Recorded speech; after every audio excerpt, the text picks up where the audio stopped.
the term is actually floor-ready merchandise. And what floor-ready merchandise is, as you'd see here, pretty much simply what it says is merchandise that is ready for sale at a retailer, right? It's ready for sale direct to the consumer. So again, it has all of the packaging, all of the tags, everything that is ready for sale, right? So the acronym for it is FRM, right? So again, activities, right?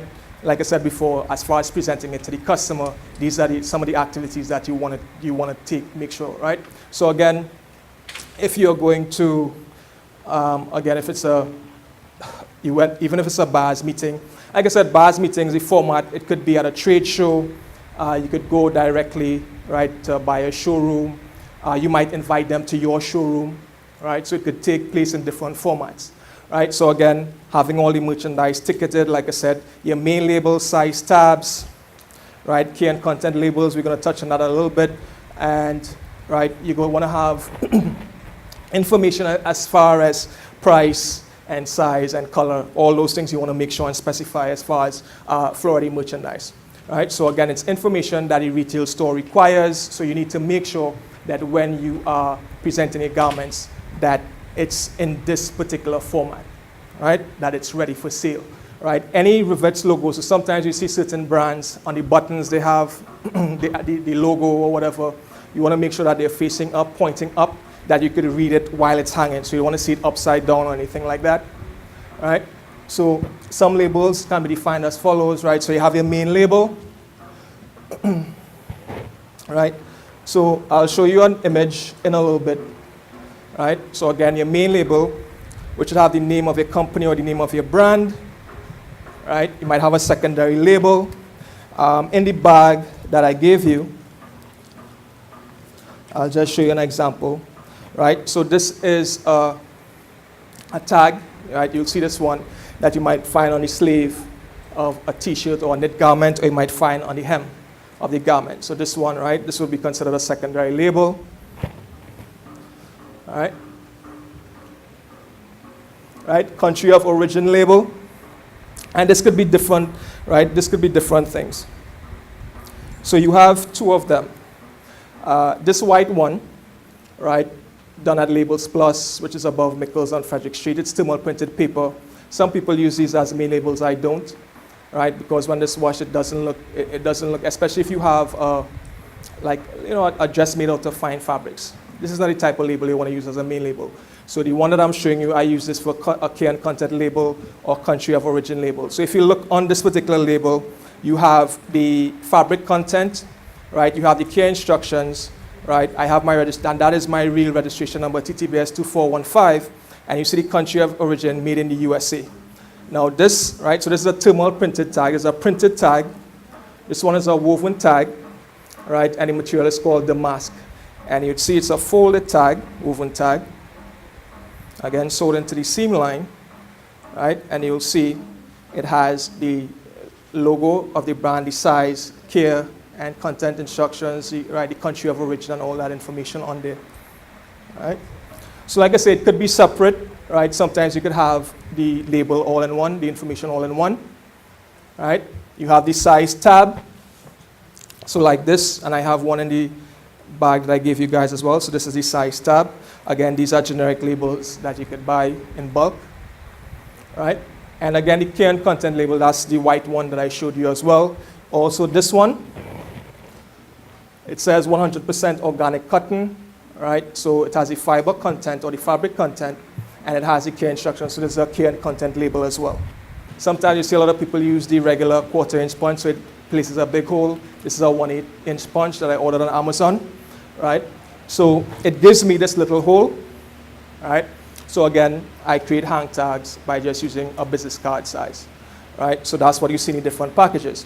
Now to show you what I do with this as well,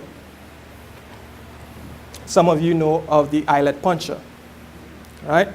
And using eyelets, right? This is all stuff that I did on my own. So this particular hang tag, right? I'm not sure if I included any of the packages. It's the same business card, right? Just use the eyelet puncher and created this hole, a bigger hole, place the fastener, and these chains, right? You could buy these. Again, I bought these on Amazon, right? To create this type of hang tag, right? So you know what dog tags look like, right? The whole idea was that because of what the brand represents, Urban Militia, it's a streetwear brand, right? It was to convey that type of image. Okay, another thing you could do, right? Buttons on the waistband, right, at the left seam, right? So you could have it there, but these are what are called joker tickets. You see it on jeans over the waistband. It's the same exact card.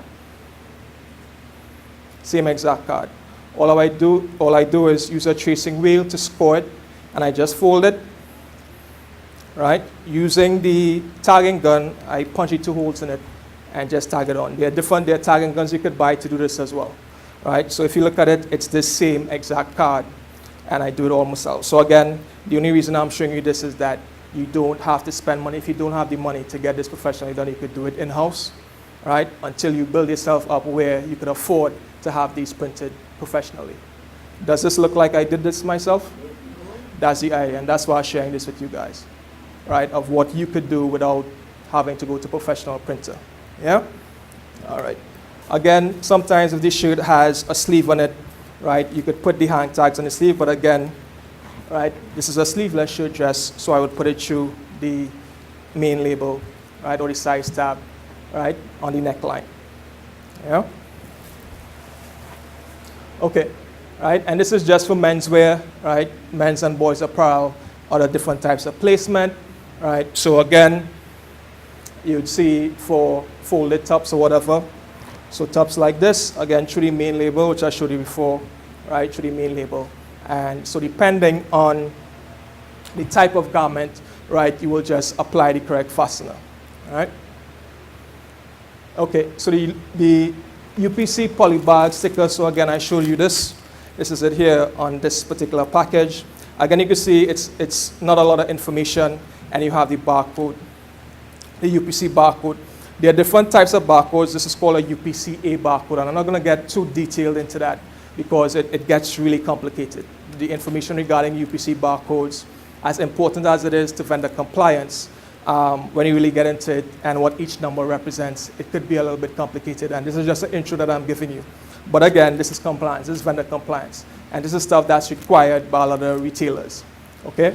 So again, it should contain the following information: style number, which I have there, the color, right? You might have the description of the garment. So this is, I call it Barbuda, striped long sleeve Henley, the size, right? This is a large, and as far as the placement, right, for flat packed garments, right, again, you're going to have each, right, as far as knits, individually wrapped, and you see lower left corner, right, which is on with the garment facing up, right, lower left corner, right. As far as hanging garments, right, so if, as far as the poly bag, I don't have one on this, right, but if I were to put one on this, right, again, upper garments left side, this is the garments left side, it will be placed up here.